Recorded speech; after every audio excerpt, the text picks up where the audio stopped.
దేవునికి స్తోత్రములు. ప్రభు పేరిటి కార్యక్రమం వీక్షిస్తున్న ప్రియ దేవుని జనాంగమా, మీ అందరికి నా హృదయపూర్వక శుభవందనాలు తెలియపరచుకోండి. ఈరోజు 123వ ఎపిసోడ్కి వచ్చాం. సబ్జెక్ట్ సృష్టికర్త. ఇది ప్రవచన్ టీవీ గుడివాడ. ఈ యొక్క 123వ ఎపిసోడు. మరి దేవుడు నాకు భవిష్యత్తు గురించి చూపించిన దర్శనాల్లో ఆ కోవలో 31వ దర్శనానికి వచ్చేసాం. మొత్తం 39 అని చెప్పాను. ఆ కోవలో 31 వరకు వచ్చేసాం. ఇప్పుడు 30 వరకు చెప్పేసుకున్నాం. ఇప్పుడు ఇదివరకు మీకు ఒకసారి గుర్తు చేస్తా. ఇదివరకు వచ్చింది ఏంటంటే బ్యూరోక్రాట్స్ అని రాసి చూపించారు. అంటే సంఘంలో మేధావులకంతా కూడా నీ బుక్స్ అందాలని చెప్పి చూపించారు. వెంటనే అవన్నీ చేసేసాను. అది కిందటిసారి. ఇప్పుడు ఈ 31వ దర్శనం ఈ కోవలోది. పుస్తకంలో దాని సంఖ్య 86. అది ఎలా ఉందో చూద్దాం. 2/11/2021 2/11 నవంబర్ నెల 2021లో వచ్చింది ఈ దర్శనం. ఈరోజు రాత్రి కలలో లెమ్ము తేజరెల్లుము నీకు వెలుగు వచ్చి ఉన్నది అనే పాట చక్కని ట్యూన్తో పదే పదే వినబడింది. ఇదండి దర్శనం.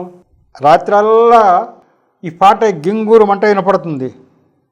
చక్కని స్టైలు, అది మధురమైనటువంటి స్టైలు. లెమ్ము తేజరెల్లుము నీకు వెలుగు వచ్చి ఉన్నది అనేది ఆ పాట. ఆ పాట తెల్లవారులు కూడా నాకు చెవుల్లో గింగురుమంట వినిపిస్తుంది. అది ఏంటి ఇలా వచ్చిందని పొద్దున్నే వచ్చి అది రాసుకున్నా. లెమ్ము తేజరెల్లుము అని వచ్చింది ఏంటి అని చెప్పి అనుకుంటున్నా. సరే రాసుకున్నా. దాంట్లో అప్పుడు రాసుకున్న ఎక్స్ప్లెనేషన్ ఇది.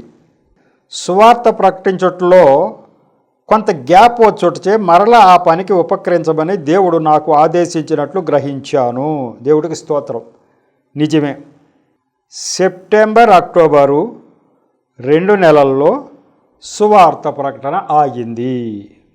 September, October.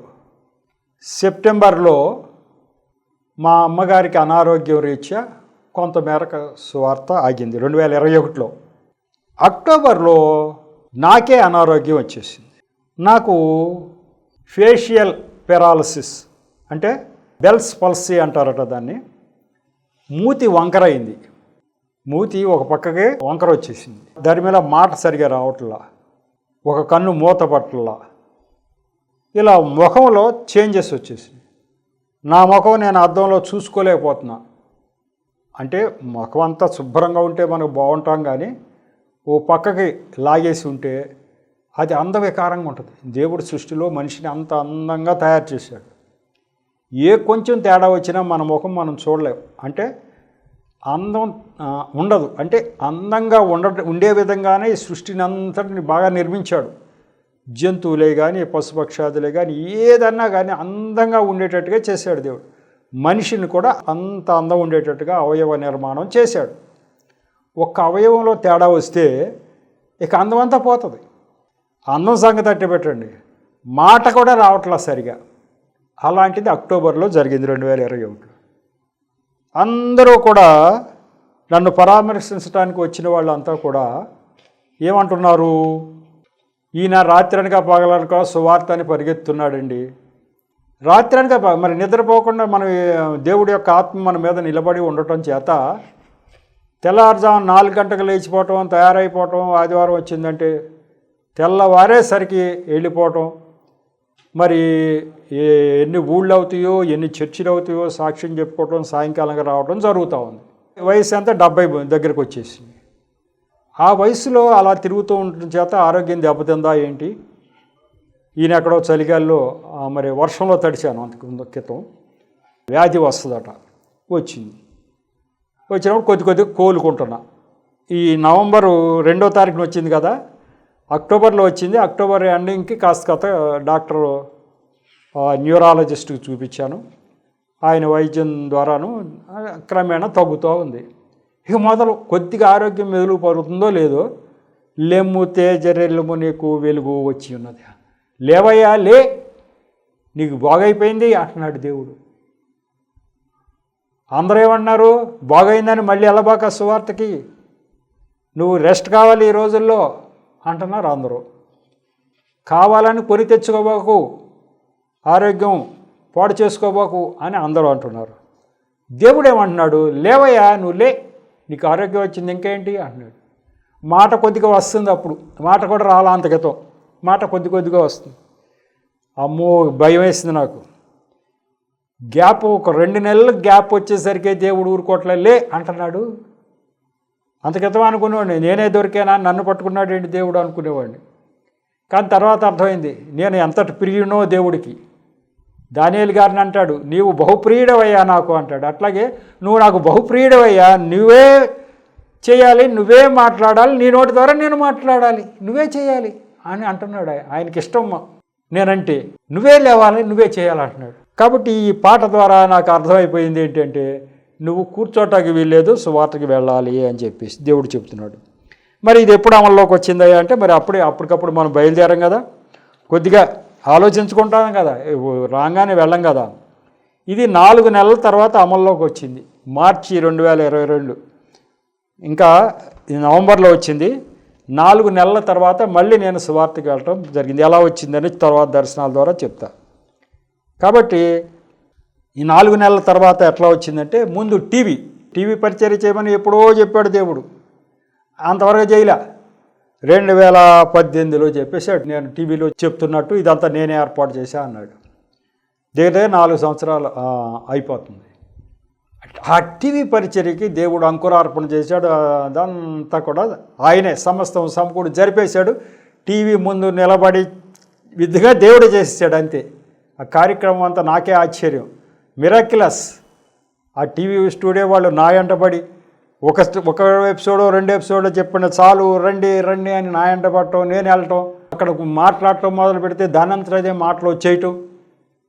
ఆశ్చర్యం. అంటే దేవుడు నా నోటి ద్వారా మాట్లాడదలుచుకున్నాడు కావచ్చు, నన్ను ఆ టీవీ ముందు నిలబెట్టేదాకా దేవుడు ఊరుకోలే. కాబట్టి 4 నెలలు మార్చిలో అమల్లోకి వచ్చేసింది ఇది. అంటే ఈ ఏర్పాట్లు ఆయన చెప్పాడు అంటే అది జరిగి తీరుతుంది. టీవీ పరిచర్య చేయాలని ఇదివరకు చెప్పాడు. ఇప్పుడు ఏమన్నాడు, ఇప్పుడు చెప్పేది అంటే, నీకు ఆరోగ్యం బాగుంది అబ్బాయి, నువ్వు టీవీ పరిచర్య చేయాలి అని చెప్పేసి ఆయన ప్రేరణ ఇవ్వటం జరిగింది. నిజంగా కూడా నాకు నోట మాట సరిగా రాని పరిస్థితుల్లో నేను అనుకున్నది ఏంటంటే, నాకు ఎప్పుడో దర్శనం వచ్చింది, నేను టీవీలో చెప్తున్నట్టు, కానీ అది జరగదు కదా, నాకు నా మాట సరిగా రావట్లేదు కదా అనుకున్నా. దేవుడికి అసాధ్యమైంది ఏమన్నా ఉంటుందా? మాట రాని మనుషులతో, మోగవాళ్ళతో మాట్లాడించలేదు దేవుడు బైబిల్ గ్రంథంలో. మోగవాళ్ళతో మాట్లాడించడం, నత్తి వాళ్ళ పెదవుల ద్వారా మాట్లాడలేదా? మోషే గారు నత్తి, మాట మాంద్యం, ఆయనతోటే నడిపించాడు. 6 లక్షల మందిని నడిపించింది ఆయనతోటే. కాబట్టి దేవుడు ఎవరు అనుకుంటే వాళ్ళ ద్వారానే చేయిస్తాడు. కాబట్టి మరి ఆ నోరు బాగయ్యేటట్టు చేశాడు, వెంటనే నువ్వు వెళ్ళవలసిందే అని చెప్పడం జరిగింది. కాబట్టి 4 నెలల్లో అది అమల్లోకి వచ్చింది. తర్వాత ఈ కోవలో 32వ దర్శనానికి వద్దాం. ఇది పుస్తకంలో 88 దీని సంఖ్య. ఇది చాలా ఇంపార్టెంట్. ఇప్పుడుదేమైంది, లేవయ్యా నీకు ఆరోగ్యం వచ్చింది, నువ్వు పరిచర్య బిగించే అన్నాడు. ఒకటే కాబో వదిలేస్తాం కదా, చూద్దాం ఇంకేమొద్దు, చూద్దాం అన్న. మళ్ళీ జనవరి 2022, నవంబర్, డిసెంబర్ 2 నెలల్లో మళ్ళీ దర్శనం. ఇంకా నేను బిగించేయలేదుగా, చెప్పాడు, ఆలోచిస్తున్నాం, వెనక ముందు ఆలోచిస్తున్నాం, నువ్వు ఇంకా చేయలేదేంటి అని మళ్ళీ చూపించాడు. 12/1/2022 ఆ దర్శనం చదువుతున్నా. ఈరోజు తెల్లవారుజామున కలలో ఒక దర్శనం ఇలా కలిగింది. నేను మా ఇంటిలో ఉన్నాను, బయట కుక్కలు పట్టుకుపోయేవారు వచ్చి కర్రలు సిద్ధం చేసుకుని వాటి కొరకు కాపు కాచి ఉన్నారు. మరి కుక్కలను పట్టుకుపోయేవాళ్ళు వస్తారు కదా అప్పుడప్పుడు, ఆ కుక్కలను చంపుతారు. మరి కాబట్టి కుక్కలను పట్టుకుపోయేవాళ్ళు వచ్చారు. జనరల్గా కుక్కలు కాకపోతే ఇంకో పిల్లులు అనుకుందాం. పోనీ పిల్లులు పట్టుకుపోయేవాళ్ళు ఎందుకు పట్టుకుపోతారు? పిల్లుల్ని పట్టుకుపోయి వాటిని వండుకుని తింటారు మాంసం. కుక్కలు అయితే వండుకు తినరు, కానీ పిల్లుల్ని వండుకు తింటారు. కానీ అట్లా ఒక జంతువులు అనుకుందాం, జంతువులు పట్టుకుపోయేవారు వచ్చారు, న్యాయంగా వచ్చారు. వాళ్ళు కర్రలు అన్నీ సిద్ధం చేసుకుని వాటికి కాపు కాసు కూర్చున్నారు వాళ్ళంతా. నేను మా ఇంట్లో ఉన్నా, మా ఇంటి బయట జరుగుతుంది ఇదంతా. వారు చాలా క్రూరంగా ఉన్నారు. వాళ్ళ అవతారాలు చూస్తే ఆ కుక్కలు పట్టుకుపోయేవాళ్ళు, వాళ్ళ అవతారాలు చాలా క్రూరంగా, వాళ్ళతో గొడవ పడటం ఎందుకని నేను బయటికి రావటం లేదు, కానీ తలుపు తెరిచి లోపల నుంచి అంతా గమనిస్తున్నా. నేను లోపల ఉండి చూస్తున్నా ఏం చేస్తారు. బయటకు వస్తే వాళ్ళతో గొడవ పడాలి. ఏంటయ్యా మీరు ఎందుకు పట్టుకుపోతున్నారంటే, ఏంటి మీదా ఆ కుక్కలు మీవా అంటారు. అంతేకాదు, వీధి కుక్కలు అవన్నీ ఉంటాయి, కుక్కలు పట్టుకెళ్ళటానికి వచ్చాం, మీకేంటి సంబంధం అంటారు కదా. అంతే కదా, పిల్లులు పట్టుకుపోయేవాళ్ళు కూడా అట్టాగే పట్టుకుపోతూ ఉంటే మనం అంటే ఆ బయట పిల్లలు పట్టుకుపోతున్నామండి, మీకేంటి, ఇది మాది అని అంటే కదా, మీ పిల్ల అయితే వదిలేస్తామంటారు. అట్లాగే ఈ కుక్కలన్నీ స్ట్రే డాగ్స్ వాళ్ళు పట్టుకుపోతారు, అవన్నీ వీధి కుక్కలు. కాబట్టి వాటి గురించి మనం వెళ్తే వాళ్ళ దగ్గర కత్తులు గిత్తులు అన్నీ ఉన్నాయి, కుక్కల్ని చంపడానికి ఉపయోగించే అవన్నీ ఉన్నాయి వాళ్ళ దగ్గర. వాళ్ళ గురించి గొడవ పడటం ఎందుకులే అని చెప్పి లోపల ఉండి నేను చూస్తూ ఉన్నా, ఇదంతా గమనిస్తున్నా వీళ్ళు ఏం చేస్తారు అని చెప్పి. 2 వీధి కుక్కలు వాళ్ళు చంపుతారనే భయంతో మా అరుగు మీదకు వచ్చి భయంతో బిక్కమొహంతో నా వైపు చూస్తున్నాయి. వాళ్ళని చూసి భయపడిపోయే కుక్కలు 2 వీధి కుక్కలు మా అరుగు మీదకి వచ్చింది. మా ఇల్లు వసారాలు, అటు వసారా, ఇప్పుడులాగా డాబాలు కాదు, మా పాతకాలపు ఇల్లు వసారాలు ఉంటాయి, వసారా అటు ఇటు వసారా ఉంటుంది. కాబట్టి మా నేటివ్ ప్లేస్లో కదా నేను ఉంటున్నాను, మా నేటివ్ ప్లేస్లో మా పూర్వీకులు కట్టిన ఇల్లు అది. ఆ వసారాలోకి వచ్చేసినాయి 2 కుక్కలు. వచ్చి భయంతో బిక్కమొహంతో నా వైపు చూస్తున్నాయి 2. నేను లోపల నుంచి చూస్తున్నా కదా, నా వైపు అయ్యా రక్షించండి, మమ్మల్ని రక్షించండి వారి బారి నుంచి అన్నట్టు నా వైపే చూస్తున్నాయి అవి 2 కూడా. అవి అనారోగ్యంగాను మురికిగాను ఉన్నాయి.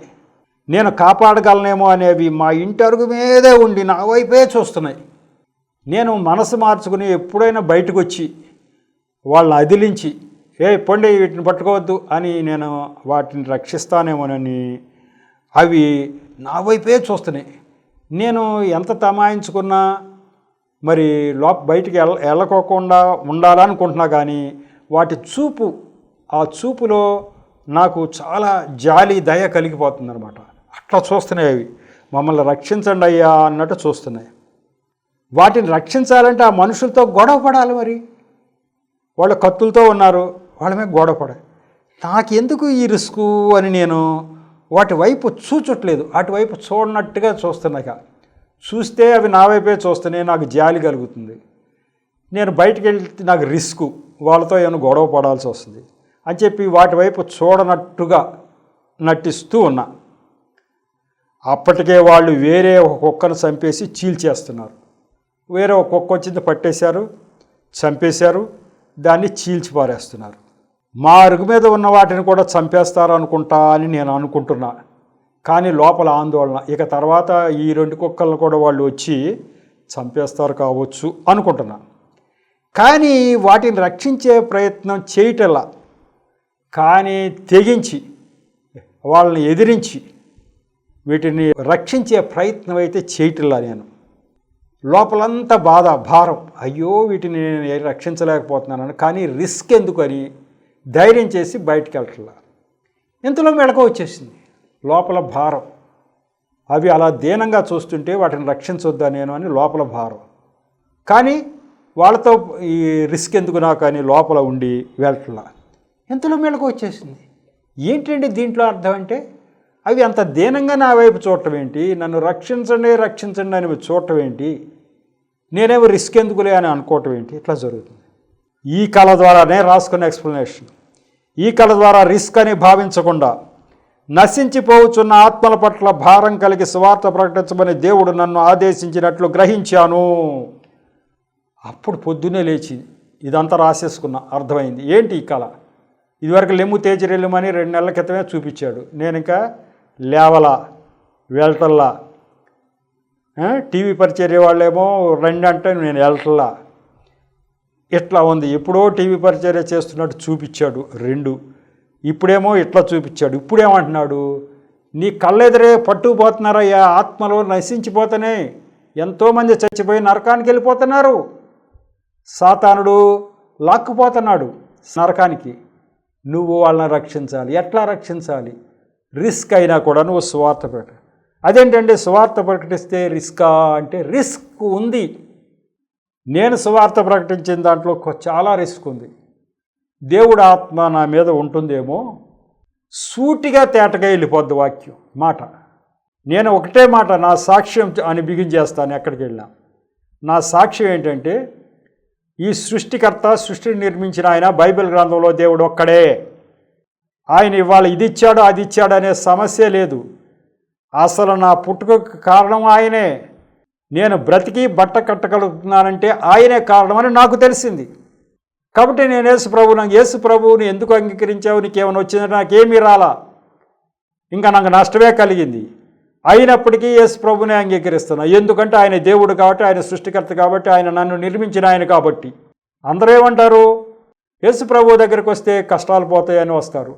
అందరూ ఏమంటారు, పాపాలు చేస్తే ఆయన క్షమిస్తాడు కాబట్టి, ఆయన శిలువయాగం చేశాడు కాబట్టి ఆయన దగ్గరకు వస్తే మన పాపాలు పోతాయని వస్తారు. నో, నేను అలా రాలేదు, నేను అందుకు రాలేదు. ఆయన ఒక్కడే దేవుడు, నాకు ఆయన తప్ప వేరే మార్గము లేదు, అందుకే వచ్చా అనేది నా సాక్ష్యం.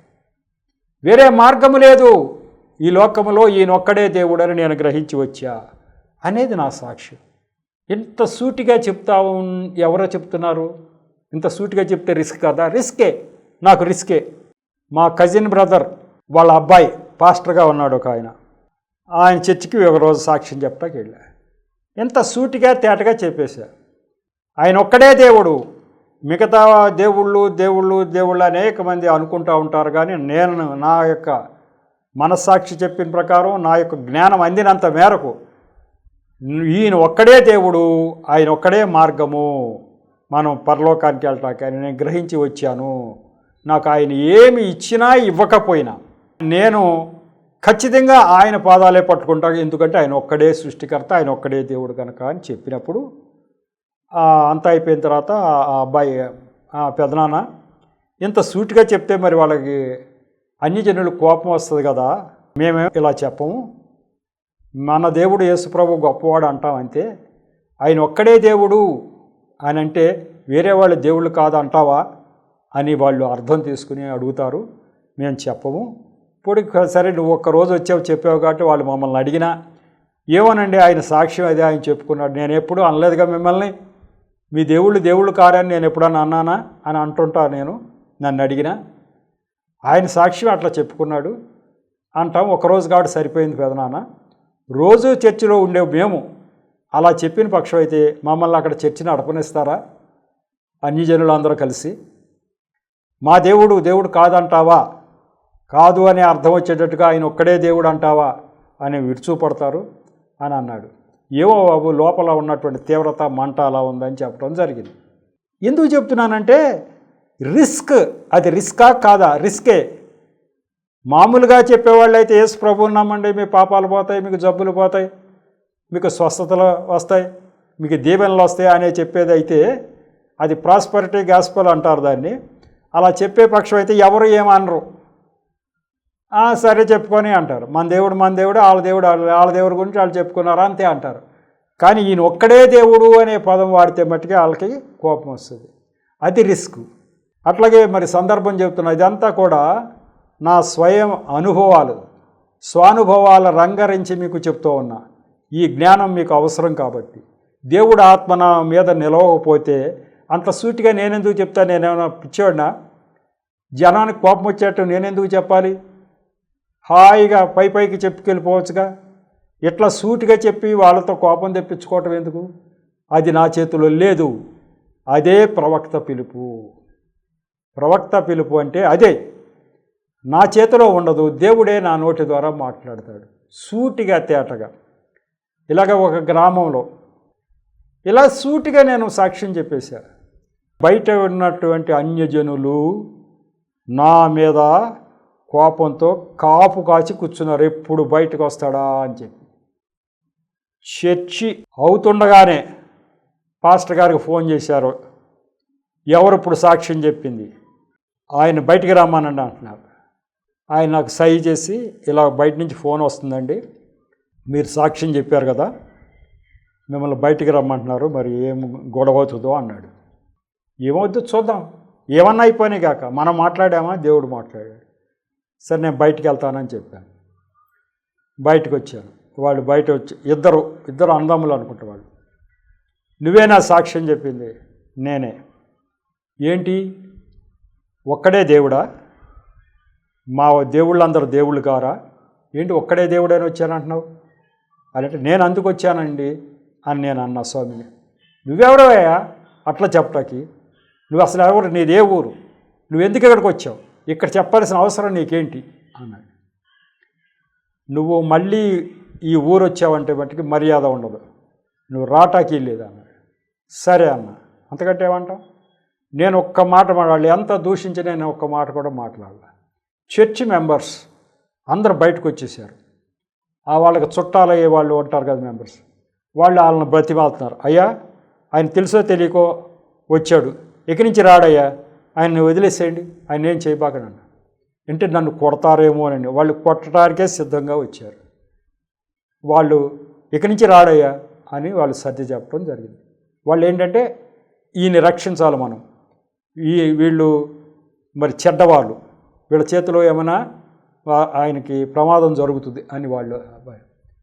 అట్లాంటి ఇన్సిడెంట్స్ జరిగినాయి నా జీవితంలో. సరే బాబు అన్నాం, ఆ ఊరు వదిలేసాం, ఇంకో వేరే ఊదులు. మరి ఆ తెల్లారి నుంచి మన స్వార్థ ప్రకటించుకుంటాం మానేనా? మానితే దేవుడు ఊరుకుంటాడా? నా ప్రయాణమే, అక్కడ ఎదురు దెబ్బ తగిలింది, ఓకే ఆ ఊరు వెళ్ళొద్దు అన్నాడు.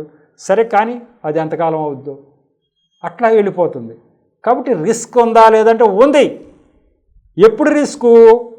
దేవుడు మన నోటితో మాట్లాడితే, దేవుడు మాట్లాడింది ఎప్పుడు సూటిగా మాట్లాడేస్తాడు. ఇప్పుడు వాళ్ళకి అర్థమైందా లేదా? ఒక్కడే దేవుడు అట అనే మాట వాళ్ళకి అర్థమైంది. ఇప్పుడు దాకా కూడా ఎవరు అనలేదుగా. ఒక్కడే దేవుడు అనే పదం ఎవరో అనలా ధైర్యం చేసి. నేను అన్నా కదా అంటే వాళ్ళ కోపం వచ్చింది కదా, ఇంటి దగ్గర అయినా ఆలోచించుకుంటాడు కదా. ఏంటి కదా, మన దేవుళ్ళు అసలు దేవుళ్ళు కారా ఏంటి, మనం ఒకసారి ఆలోచించుకోలేమో. ఒక ఆయన రిటైర్డ్ ఆఫీసరు, ఒక హోదాలో ఉన్న ఆయన తెగించి మరి ఊళ్ళో వచ్చి చెప్తున్నాడంటే ఆయన అంత తెలివి తక్కువడా? మనమేమన్నా పొరపాటు పడుతున్నామేమో, మనం ఆలోచించుకోవాలేమో అని వాళ్ళకి రాదా? వాళ్ళ మనస్సాక్షి వాళ్ళని గద్దించదా? అట్లాంటివి జరుగుతాయి. మరి వాళ్ళు ఎప్పుడు మారతారు, ఎప్పుడు మారరు, ఎప్పుడు అసలు దేవుడు గ్రహిస్తారని మనకు తెలియదు. కానీ దేవుడైతే నా నోటి ద్వారా ఇలా మాట్లాడటం జరుగుతూ ఉంది. రిస్క్ అవునా కాదంటే రిస్కే. అయినా దేవుడు ఊరుకోవట్లేదు. ఇప్పుడేమన్నాడు, అట్లా నువ్వు చూస్తూ ఊరుకుంటావా, అవన్నీ నరకానికి వెళ్ళిపోతున్నాయి అని చెప్పి దేవుడు చెప్పడం జరిగింది. ఈ దర్శనం ద్వారా ఆహా దేవుడికి ఊరుకునేటట్టు లేడు అని నాకు అర్థమవుతాం జరిగింది. మరి ఇది ఎప్పుడు అమల్లోకి వచ్చిందంటే ఒక 2 నెలల్లో అమల్లోకి వచ్చేసింది. మార్చి నుంచి బిగిన్ అయిపోయింది. మార్చి నుంచి టీవీ పరిచర్య, మళ్ళీ సువార్త బిగిన్ అయింది. ఇది జనవరిలో వచ్చింది. 2 నెలలకే చూస్తున్నా. లెమ్ము తేజరేలు అన్నాడు, ఏం చేయాలో చూస్తున్నా. నెక్స్ట్ రిస్క్ అనుకుని ఊరుకుంటున్నావు, ఎంతో మంది ఆత్మలు నశించిపోతున్నాయి లే అంటున్నాడు. కాబట్టి దేవుడు ఊరుకునేటట్లేదు. ఇది 2వ దర్శనం నేను సువార్త ప్రకటించడం మానిన తర్వాత 2వ దర్శనం నువ్వు లే అని చెప్పడం. మొత్తం ఇంకా 2 ఉన్నాయి. నేను సువార్త ప్రకటించడానికి వెళ్ళేదాకా వదిలిపెట్టలే నన్ను. ఇక ఆ తర్వాత దర్శనం 32 అయిపోయింది. ఈ కోలం 33కి వెళ్తున్నాం. ఇది 29/1/2022లో వచ్చింది. 29/1 జనవరి నెల ఆఖరిలో. ఇదివరకు ఎప్పుడు జనవరి మొదట్లో, మళ్ళీ జనవరి ఆఖరికి మళ్ళీ దర్శనం స్టార్ట్. అదేంటి 29/1/2022. ఈరోజు రాత్రి కలలో మదర్ తెరిసా చిత్రపటం నా కళ్ళ ముందుకు పదే వచ్చింది. ఇది పెద్దగా ఉండదు కానీ దీంట్లో చాలా అర్థం ఉంటుంది. రాత్రంతా కళ్ళలో మదర్ తెరిసా పాఠమే కనపడుతుంది. ఈ మదర్ తెరిసా పాఠం నా కళ్ళ ముందు రావటం ఏంటి, ఎందుకు కనపడుతుంది నాకు అర్థం అవ్వాల. సరే పొద్దున్న లేచి ఏంటి మదర్ తెరిసా పాఠమే కనిపించింది రాత్రల్లా అని చెప్పాను. ఈ కళ ద్వారా మదర్ తెరిసా లాగా ఇతరులకు సేవ చేయమని దేవుడు నాకు బోధించినట్లు గ్రహించా. మదర్ తెరిసా చూసావు కదా, ఆ జీవితం అంతా సర్వస్వాన్ని వదిలేసి ఎలా సేవ చేసిందో నువ్వు చూసావు కదా అన్నట్లుగా నాకు దర్శనం. అంటే నువ్వు కూడా అలా చెయ్యాలి అని. ఓరు నాయను అని చెప్పి వెంటనే ఈ మదర్ తెరిసా చరిత్ర ఏంటి అసలు అని చెప్పి వెళ్ళి మదర్ తెరిసా జీవిత చరిత్ర కొనుక్కొచ్చి చదివా. ఆమె ఆ మదర్ తెరిసా జీవితంలో ఏముంది, అది నేనేం చేయాలి అని చెప్పారు. అప్పుడు ఓహో ఇది అంతా నాకు కనువిప్పు కలగటాకే అని చెప్పి నాకు అర్థం అవటం జరిగింది. దాంట్లో ఏమనుందంటే ఆమె మా ఇతర దేశాల నుంచి నన్గా వచ్చింది, టీచర్గా వచ్చింది ఇక్కడికి. వాళ్ళు ఒక మినిస్ట్రీ వాళ్ళు, ఒక డెనామినేషన్ వాళ్ళు రిక్రూట్ చేశారు. ఆమె టీచర్గా వచ్చింది కలకత్తాలో. అక్కడ ఆమె టీచర్గా ఉంది. మరి మంత్లీ రిట్రీటో ఇయర్లీ రిట్రీటో టీచర్లు అందరూ ఒక మీటింగ్ పెట్టుకుంటారు. డార్జిలింగ్ అని కలకత్తా కొంచెం పైకి ఉంటుంది, అది చల్లటి ప్రదేశం కాబట్టి వేసవికాలం అక్కడ పెట్టారట మీటింగ్. మదర్ తెరిసా అందరూ ట్రైన్ ఎక్కింది కలకత్తాలో. పెద్ద స్వరం ట్రైన్లో వినిపిస్తుందంట. అప్పటికి ఆమె వయసు 30 సంవత్సరాలు. ఆమె 30 సంవత్సరాలు ఆమె వయసు. అప్పుడు ట్రైన్లో వినిపించిన స్వరం, బేదల యొద్దకు వెళ్ళు, కాన్వెంట్ని విడిచిపెట్టు, అట్టడుగు వర్గాల వారితో కలిసి జీవించు అని పెద్ద స్వరం వినిపించిందట. ఏం చేద్దా ఆమెకి మరి ఈ స్వరం వినిపిస్తే అందరికి వినిపిస్తుందా అంటే అందరికి వినిపించదు. దేవుడు ఎవరికి వినిపించాలనుకుంటాడో వాళ్ళకే వినిపించాడు. చూడండి పెద్ద స్వరం ఏంటంట, బేదల యొద్దకు వెళ్ళు. నువ్వు కాన్వెంట్లో టీచర్గా ఉండి అక్కడికి వచ్చే వాళ్ళకి బైబిల్ పాఠాలు చెప్పడం కాదు, బేదల యొద్దకు వెళ్ళు, కాన్వెంట్ని విడిచిపెట్టు. నువ్వు టీచర్ ఉద్యోగం నీ కాన్వెంట్ని విడిచిపెట్టాయి, అట్టడుగు వర్గాల వారితో కలిసి జీవించు. ఇప్పుడేదో వాళ్ళకి టీచర్గా పాఠాలు చెప్పి మీకు ఏదో క్వార్టర్ ఇస్తే అక్కడ హాయిగా బతకడం కాదు, అట్టడుగు వర్గాల వారితో కలిసి జీవించు, బేదల యొద్దకు వెళ్ళు అన్నాడు స్వరం. వెంటనే ఆమెకు అర్థమైపోయింది, దేవుడు స్వరమే నాకు వినిపించింది అనుకుంది. అంటే నేను ఈ టీచర్ ఉద్యోగం వదిలేయాలన్నమాట, కలకత్తాలో బేదల దగ్గరికి వెళ్ళిపోవాలన్నమాట అని నాకు అర్థమైంది. బేదల దగ్గరికి వెళ్ళాలి. దేవుడికి సృష్టికర్త అంటాక ఇవన్నీ రుజువులు. ఆమె జీవితం త్యాగం చేయించాడు. అక్కడికి వెళ్ళి, అయ్యా నాకు దేవుడు ఇట్లా స్వరం వినిపించాడు, నేను బేదల యొద్దకు వెళ్ళాలి అంటే వాళ్ళు, నో, నువ్వు అగ్రిమెంట్ రాసి వచ్చావు మా దగ్గరికి, నువ్వు మా దగ్గర టీచర్గా చేయాలి, అంతవరకే బైబిల్ పాఠాలు మా మినిస్ట్రీలో చెప్పాలి, నువ్వు బేదల దగ్గరికి అందరి దగ్గరికి వెళ్ళటానికి వీలు లేదన్నారు. నువ్వు వెళ్ళాలంటే రిజైన్ చేసి వెళ్ళిపో, నీకేమివ్వు అన్నారు. వెంటనే నేను ఆలోచించుకుంది, నిర్ణయం తీసుకుంది, రాజీనామా ఇచ్చేసింది, నా ఉద్యోగానికి రాజీనామా చేస్తుంది. మరి ఎట్లా బతుకుతావు నువ్వు? ఆ పక్కన ఉన్న వాళ్ళందరూ అడిగారట, ఏంటమ్మా తెలివి తక్కువగా ఉద్యోగానికి రాజీనామా చేసావు, నువ్వెట్లా బతుకుతావు అని అంటే, దేవుడు నాకు చెప్పాడు, నువ్వు వెళ్ళు అన్నాడు, వెళ్ళిపోతున్నా. కట్టుబట్టలతో కలకత్తా పేద ప్రజలు ఉండేటువంటి మురికి వాడల్లోకి వచ్చేసింది. ఆ మురికి వాడల్లో ప్రజలు వసారాల్లో చిన్న చిన్న డేరాల్లో జీవిస్తారు. వాళ్ళు పెద్ద పెద్ద ఇళ్ళు లేవు. ఏ పూటకు ఆ పూటకు ఏదో పనులు చేసి బతుకుతారు. ఏ పిల్లలకి చదువు లేదు, ఏ పిల్లలకి జ్ఞానం లేదు. అటువంటి చోటకే వెళ్ళిపోయింది. వాళ్ళకే తినడానికి అంతంత మాత్రం, ఈమెకేం పెడతారు? వాళ్ళు ఏమన్నా పెడితే తింది, లేకపోతే పస్తులు ఉంది. వాళ్ళ వసారాలు, అయ్యా మీ వసారాలో నేను తలదాల్చుకుంటా అని అక్కడ పడుకునేది. మీ పిల్లలకి చదువు చెప్తా, వాళ్ళు మా పలక బలపాలు కొలిపించే స్తోమత కూడా లేదు. ఇసుక మీద అక్షరాలు రాసి నేర్పిస్తూ ఉండేది.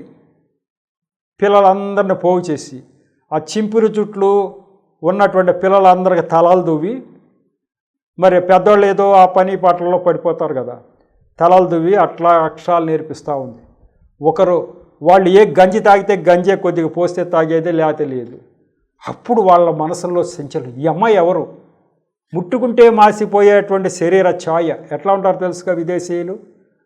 ఈ అమ్మాయి ఇట్లా వచ్చేసింది కట్టుబట్టలతో, మన మధ్య మనం తిని మన పిల్లలకి ఇలా చేస్తుందే, నాగరికత నేర్పుతుందే అని చెప్పి వాళ్ళకి జాలి కలిగి, వాళ్ళు అలా కొంతమంది కొంచెం అందులో ఉన్నతమైన వాళ్ళు, అమ్మ ఈ గది మీరు ఉంచుకోండి, మీ గదిలో మీరు ఉండండి, మీరు ఇలా చేయండి, పిల్లలకి మరి ఏదన్నా పలక బలపాలు కావాలంటే అమ్మ మేము సహాయం చేస్తాం, కొని ఇవ్వండి, మీరు చదువు నేర్పండి, ఇట్లా అంటున్నారు. ఇట్లా పేదల వాళ్ళకి మతంతో సంబంధం లేదు, ఏ మతం, వాళ్ళ క్రిస్టియన్ సంబంధం లేదు. దేవుడు ఏమన్నాడు? దేవుడు అందరి మనిషి. దేవుడు ఒక మతానికి సంబంధించిన మనిషి కాదు, దేవుడు ఒక మతానికి వర్గానికి కాదు. కాబట్టి అందరికీ సంబంధించిన ఆయన దేవుడు సృష్టికర్త. కాబట్టి అన్ని మతాల్లో ఉన్న పేద ప్రజలు గురించి ఆయన ఆవేదన ఉంది. కాబట్టి ఈ అమ్మాయి ద్వారా అన్ని వర్గాల్లో అన్ని జాతుల్లో ఉన్నటువంటి ఆ పేద ప్రజలకి మరి జ్ఞానం అబ్బేటట్టుగా చేయాలని ఆమె చెప్పడం జరిగింది. అది నా హృదయాన్ని కలసివేసింది. మదర్ తెరిసా లాగా నేను ఉండాలన్నమాట, జీవితాన్ని త్యాగం చేసేయాలన్నమాట అని చెప్పి ఆ నిర్ణయం అయింది. ఇంకా ఆలోచించుకుంటా ఉన్నా. జనవరిలోనే మళ్ళీ ఇది రెండో దర్శనం వచ్చేసింది కదా. మొట్టమొదటి లెమ్ము తేజరెళ్ళమన్న ఇంకా ఆలోచిస్తూ ఉన్నా. నెక్స్ట్ కుక్కలు పట్టుకుపోయే వాళ్ళు వచ్చేవాళ్ళు, రిస్క్ ఎందుకులే అని ఇంకా ఆలోచిస్తూ ఉన్నా. మదర్ తెరిసా చిత్రపటం చూపించాడు, దాని ప్రకారం చేయమంటున్నాడు. ఈ మదర్ తెరిసా చిత్రపటం చూపించిన తర్వాత దాని ప్రకారం చేయమంటూ ఆ బుక్ చదవటం ఇక తప్పదో. ఇక ఈ 3 దర్శనాలు దీని గురించి వచ్చేసినాయి అని చెప్పి నేను అనుకుంటా ఉన్నా. ఇకపోతే ఇంకొక దర్శనం ఉంది దీని మీదే. దానికి వెళ్ళే ముందు మదర్ తెరెసా గురించి మీకు ఒక చిన్న విషయం చెప్పాలి. సరే, దర్శనం వచ్చింది, బాగానే ఉంది. అది వచ్చింది 2022లో మదర్ తెరెసా దర్శనం. ఈమె వచ్చిన తర్వాత మిషనరీస్ ఆఫ్ చారిటీ అనే ఒక చిన్న సంస్థ పెట్టి ఆ ఊర్లో ఉన్నతమైనటువంటి వాళ్ళ దగ్గరికి వెళ్ళి పేద ప్రజలకి చదువు చెప్పడానికి మీరు ఏమైనా సహాయం చేస్తారా, వాళ్ళకి అన్నం పెట్టడానికి, రొట్టె, పాలు అట్లాంటివి ఏమైనా ఇవ్వటానికి మీరు సహాయం చేస్తారా అని అడిగి ఎంతోమంది దానశీలురు బెంగాల్ రాష్ట్రం నేను చూసా, కలకత్తా, చాలా దయాగుణం కలిగినటువంటి ప్రజలు, బెంగాలీ ప్రజలు. వాళ్ళు ఉన్న డబ్బు ఉన్న వాళ్ళు చాలామంది, అమ్మో పేద ప్రజలకి ఏమి చేస్తానంటుంది. మిషనరీస్ ఆఫ్ చారిటీ అని చెప్పి ఆమె సంస్థ స్థాపించింది అని చెప్పి అనేక మంది మందులు, షాపులకు వెళ్తే మందులు, అలాగే ఫుడ్, వాళ్ళకి మరి వేస్ట్ అయిపోయినటువంటి ఫుడ్, ఇటువంటి అనేకమైన ఇవ్వటం చేత ఆ పేద ప్రజలకు అందరూ పంచి వాళ్ళకి చేయటం జరిగింది. కాబట్టి ఆమె యొక్క స్ఫూర్తి అలా నేను చెయ్యాలని నాకు అర్థమైంది అది చదివిన తర్వాత. కాబట్టి అదే దిశలో నేను కదులుతున్నా. కాబట్టి సువార్త ప్రకటించిన తర్వాత మార్చిలో సువార్త బిగిన్ చేసిన నా యొక్క పంద అంతా కూడా అట్లాగే వచ్చేసింది. నా యొక్క పంద కూడా మారిపోయింది. అంత క్రితం కొన్ని చర్చిలకు వెళ్ళేవాడిని కాదు. ఆర్సిఎం చర్చ్, అవి ఎందుకో మరి వాళ్ళు మేరీ మాతను పూజిస్తారు, అది తప్పు, అది ఇది అంటుంటారు కదా. యేసు ప్రభు ఒక్కడే దేవుడు కదా అది అంటుంటారు కదా, ఎందుకులే ఈ ఆర్సిఎం అని చెప్పి నేను వెళ్ళేవాడిని కాదు. ఈ దర్శనం రాగానే నాకు అర్థమైంది, అయ్యో దేవుడికి కావలసింది ఈ డినామినేషన్ కాదు, దాంట్లో ఉన్న మనుషులు. డినామినేషన్తో సంబంధం లేదు. ఆ మనుషులు ఎవరికి కావాలి? ఆ మనుషులకి దేవుడు కావాలి. ఆర్సిఎం అన్న వాళ్ళకి దేవుడు కావాలనేగా వాళ్ళు వచ్చేది, యేసు ప్రభు కావాలనేగా వచ్చేది. కాబట్టి వాళ్ళ సిద్ధాంతం అది బాగాలేదు, ఈ సిద్ధాంతం అది బాగాలేదు అన్నది వాళ్ళకెందుకు? వాళ్ళకి కావాల్సింది దేవుడు, యేసు ప్రభు. కాబట్టి అక్కడికి కూడా వెళ్ళాలని నిర్ణయం చేసుకుని మార్చి నుంచి నేను ప్రారంభించిన పరిచర్యలో ఆర్సిఎం చర్చిలకు బిగిన్ అన్ని చర్చిలకి నేను వెళ్ళిపోవటం మొదలుపెట్టా. ఇక ఈ చర్చ ఆ చర్చ ఏ డినామినేషన్ భేదం లేదు, అమ్మాయి మతంతో సంబంధం లేక బీదల మధ్యకి వెళ్ళు అని మదర్ తెరెసాకు చెప్తే ఆమె వెళ్ళిపోలేదా? బీదల మధ్యకి వెళ్ళిపోదా? ఏ మతం ఏ కులం అని చూసిందా ఆమె ఏమన్నా? కాబట్టి నేను అలా వెళ్ళిపోవాలని చెప్పి విపరీతంగా అన్ని చర్చలకు వెళ్ళటం, ఆ నిర్ణయం డినామినేషన్ భేదం లేకుండా వెళ్ళిపోవటం నిర్ణయం ఈ మదర్ తెరెసాతో నేను తీసుకోవటం జరిగింది. అది 2022లో మనకు దర్శనం వచ్చింది. పోతే 2 సంవత్సరాల తర్వాత యాదృచ్ఛికంగా కిందటి సంవత్సరం 2024లో మేము క్రిస్టియన్ టూర్ అని ఒక టూర్ ఉంటే ఆ టూర్లో వెళితే అదంతా క్రిస్టియన్ ప్లేసెస్, ఎవరు భక్తులు హతసాక్షులైన వాళ్ళ ప్లేసులన్నీ ఒరిస్సా రాష్ట్రంలో ఇవన్నీ చూసుకుంటా ఆంధ్రప్రదేశ్, ఒరిస్సా ఇవన్నీ చూసుకుని బెంగాల్ వెళ్ళాం. బెంగాల్లో యాదృచ్ఛికంగా ఈ మదర్ తెరెసా స్థాపించినటువంటి మిషనరీ ఆఫ్ చారిటీ దాని దగ్గరికి కూడా వెళ్ళాం. అదంతా చూసాం.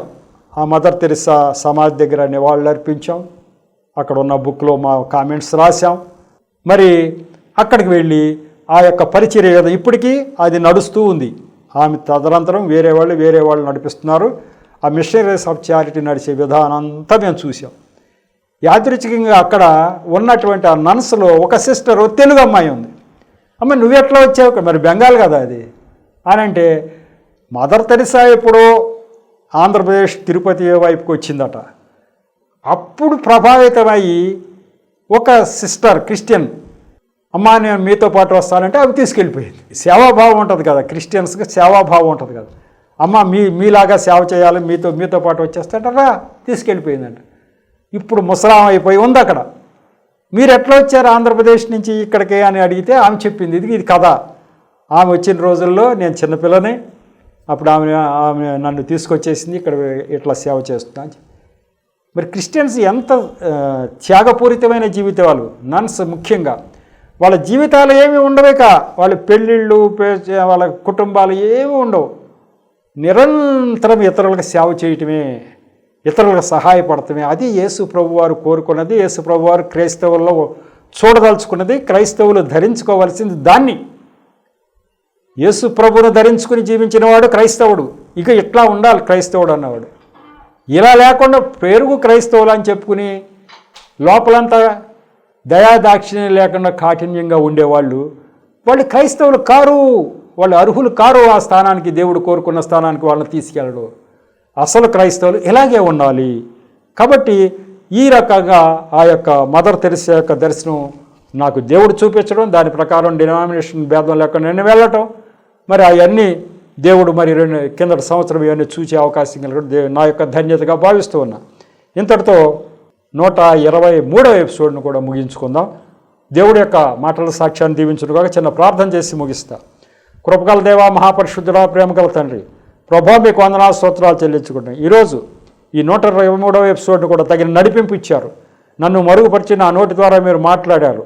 వింటున్న బిడ్డలు హృదయాలు తెరిచి వాళ్ళ హృదయాల్లో ప్రభా ఈ విషయాలన్నీ కూడా ప్రభా నాటుకునేటట్టుగా చేశారు. అనేక మందిని ప్రేరేపించడానికి వారిని మీ యొక్క చేతిలో పనిముట్లుగా వాడబోతున్నందుకు వందనాలు స్తోత్రాలు తండ్రి. ఇక ముందు కూడా ఈ పరిచర్యని టీవీ వీక్షకులందరినీ దీవించి ఆశీర్వదించమని మా ప్రభువును రక్షకుడైన యేసు నామములో పరమ తండ్రిని ప్రార్థించి వేడుకుంటున్నా తండ్రి. ఆమేన్. మరొకసారి మీ అందరికీ నా హృదయపూర్వక శుభవందనాలు తెలియపరచుకుంటాను. వందనాలు.